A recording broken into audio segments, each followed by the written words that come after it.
on a new episode of the Music Review Podcast. My name's Josh. And new YouTube only episode of the podcast, which usually means we're just doing some track reviews. So that's what we're doing today. This episode is just a little impromptu due to me needing to write some album reviews before I start putting some out again.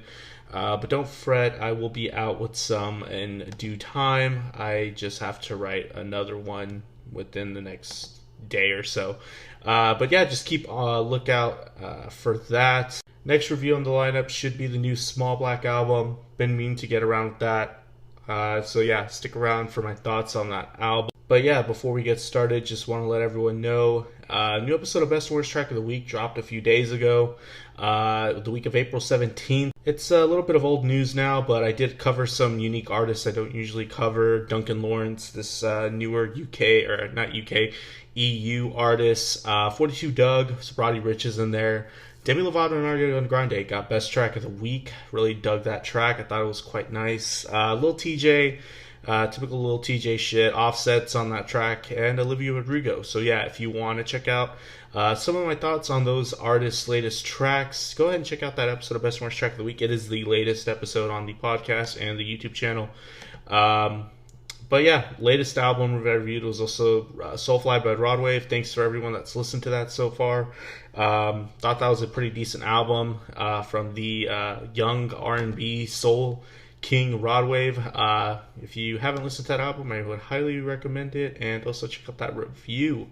But anyways, yeah, let's go ahead and just get started into the gist of this episode. I'm just reviewing some tracks, mainly just newer tracks from like the indie and alt side. Stuff that I'm not usually able to cover on Best and Worst Track of the Week because it's just a bunch of mainstream pop stuff going on to that stuff, since I garner everything from the Billboard Hot 100. But this is just stuff that I'm just mainly into in my personal life, what I'd probably just be discovering on my own on a week-to-week basis. This is just a batch of songs that recently have come out, from the past week or two, that I think are pretty interesting and you should know about. So yeah, let's go ahead and get started. First track, You Stupid Bitch by Girl in Red. I really dig Girl in Red. I've been listening to this artist for maybe about a year and a half now. I've really dug a lot of her discography, since she's come around since the start of her recent career. We're talking about We Fell in Love in October, great track. Bad Idea, Girls, all really decent indie pop, indie rock influenced tracks from this young artist.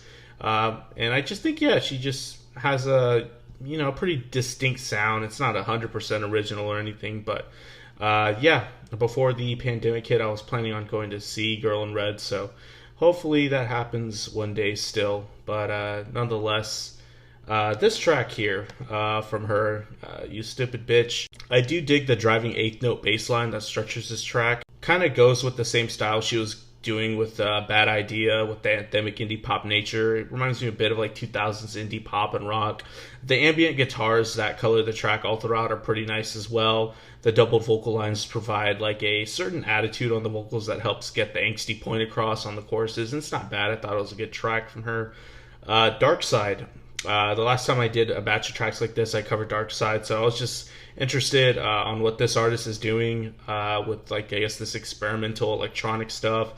The track is called The Limit. I love the grainy and buzzy bass lines on this track. I dig the quirky embellishing electronic elements all throughout. That's kind of like what Darkside does. The drum track that just sits in the pocket also well. The avant-garde metallic textures on the uncomfortable interlude sections that then transition back to like the A section, not bad. The free jazz inspired outro is pretty interesting as well. Overall, I thought it was an interesting and captivating track. Next one by Twin Shadow, Alamania. Twin Shadow is an artist I discovered early on, maybe when I was like just entering college or exiting high school. I don't remember exactly, but ever since they released that debut project, I haven't really kept up with much of what Twin Shadow is doing other than some tracks here and there. But Alamania is a nice, reintroduction to the artist for me. I love the inherent funk nature on this track, the deep and punchy bass groove and the pocket drumming here. Like, is really fun. It kind of reminds me a bit of some earlier Broken Bells work, especially like the production and composition style. The trancey nature on this track, especially when it hits in the chorus, is quite invigorating too. The bouncy synths towards the end are a nice moment. I really thought this was a solid track. Next track was this new artist I recently just heard about on the latest installment of Best and Worst Tracks from Anthony Fantano. I'll put it out there. Yeah, I get a lot of ideas from him. Sam Gellaitry, this artist with the track Duo, a bit chillwave inspired. It sounds a lot like Tory Ma. I love the 80s and 90s electric dance style on this track. The smooth and light R&B like vocals that build the track up to the chorus with the tension and anticipation and all. A nice payoff is when we arrive to that moment as well that it's building up to. Maybe some light Prince influence, especially with the guitar solo thing as the track ends. It's a bit short of a track, but overall quite captivating and exciting. Next track from London Grammar, Lord, It's a Feeling. I really have missed out, I guess, on what London Grammar has been doing maybe since about, like, I don't know, 2015-ish. But they're still around. I think they just released a new album that I have yet to listen to. But I think after listening to this track, I'll give it a shot. This track is pretty, it's heavy on, like, dramatics, especially with the opening section. There are these ambient synths filling the track all throughout, and this melodic motif in the vocals providing a somber tone that has a nice effect. Love the bouncy electronic elements as the track picks up. I don't quite remember them being this ambient and electronic centric, but I'm maybe just going off a few songs I've heard. The ending on the isolated vocals was a bit weak though. I thought maybe that was one of the weaker points of the track, but overall I thought it was okay, not bad. Next track was from Dayglo Woman, the Texas native Dayglo, the young indie rock, indie pop prospects with a solid debut album. I've been following what Dayglow's been doing up to the anticipated May release, and I will say, other than like that first single he put out, it hasn't been all too, I guess, positive for me. I will say the last episode I did with the track reviews had a Dayglo track. I thought it was okay. I thought it was an interesting concept. This just really takes it to another level that kind of deviates from what he's, I guess, known for. The opening instrumentation already sounds quite different from like most Dayglo tracks, if you're familiar. He has like a signature quirkiness to him. He kind of sounds like Andy Schauf, this folk singer-songwriter dude, if you know what I'm talking about. The track doesn't really have, like I was saying, the signature Dayglo quirkiness and charm to it. The tempo might be a bit slow too to keep it going and captivating. Some moments sound a bit sanitary, especially when we get to the chorus. It's a bit meh. Hopefully this is just part of like some overall concept in the album, but yeah, kind of mixed feelings overall. The next track was from Royal Blood, Boilermaker. Honestly, other than like their debut album, I haven't really been able to get that into this band, even though they check all the boxes of what I'm usually into, especially when it comes to rock. But yeah, they have a new album coming out soon, I guess, because they've been releasing singles, or this is the first single. The main guitar riff that this track is structured around reminds me a lot of like what you'd hear on like a Queens of the Stone Age track, but it can be a bit static the more and more the riff is reiterated. Maybe a little similar to like a riff you'd hear, I guess melodically, like from early Arctic Monkeys material. The track does have a nice instrumental interlude that provides a bit more energy and angst to the track, which makes it more interesting. Maybe some light Muse influence when those high notes in the vocals are held out. But other than that, I'm just a bit... I feel like this track's a bit middle of the road. I am still hopeful for an album overall in terms of like quality, but we'll see. Give this track a shot if you're interested in the band. Next track was probably one of the more interesting ones, Repeat by Grace VanderWaal. An artist that I haven't really heard much of since she kind of had some brief viralities when she became like an internet sensation from her audition or her performances on the show America's Got Talent. Since then, I guess she got a record deal, obviously, and she made an album when she was, relatively young. I really don't know how old she is. I'm assuming she's still a teenager. But it seems like her aesthetic has changed a bit. She's kind of going more towards like this indie and this alternative pop and rock influence style.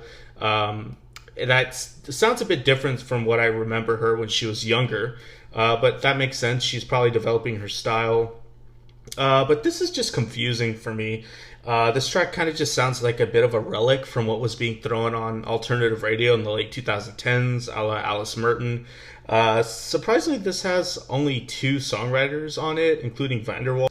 The track honestly sounds like it has like about 6 songwriters with how derivative it sounds.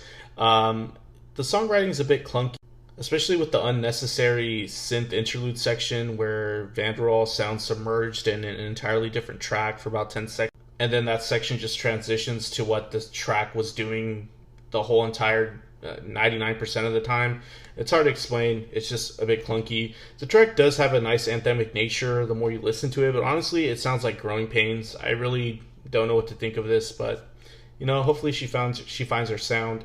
Posing in Bondage, next track from Japanese Breakfast. This is an artist I've had a lot of respect and praise for since they've come out. Tracks like Roadhead, that bass groove on that track is so invigorating. Also, other great tracks over the years that they have put out. Everybody Wants to Love You, one of her earlier tracks.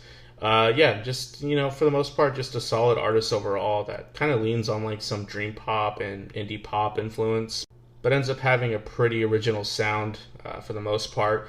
This track was interesting. It's a bit dragged out and it's very synthy.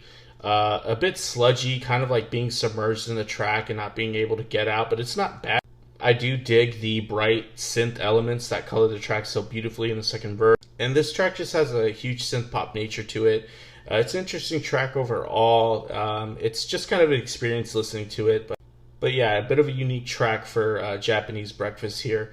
Next track is the last one from the band Pond, Pink Lunettes. I thought this was a cool track. It doesn't really sound like typical Pond stuff, even though I'm not all that versed in their whole discography. I do know they have like some synth rock influences, and 1 or 2 of their members is from like Tim and Paula's earlier days. But yeah, this has like a LCD sound system dance influence to this track, especially with the rumbling deep synth bass groove that structures this track. And the track definitely feels like less psych than like they're known for putting out. It kind of has like some post-punk appeal, reminds me a bit of like the last Pottery album.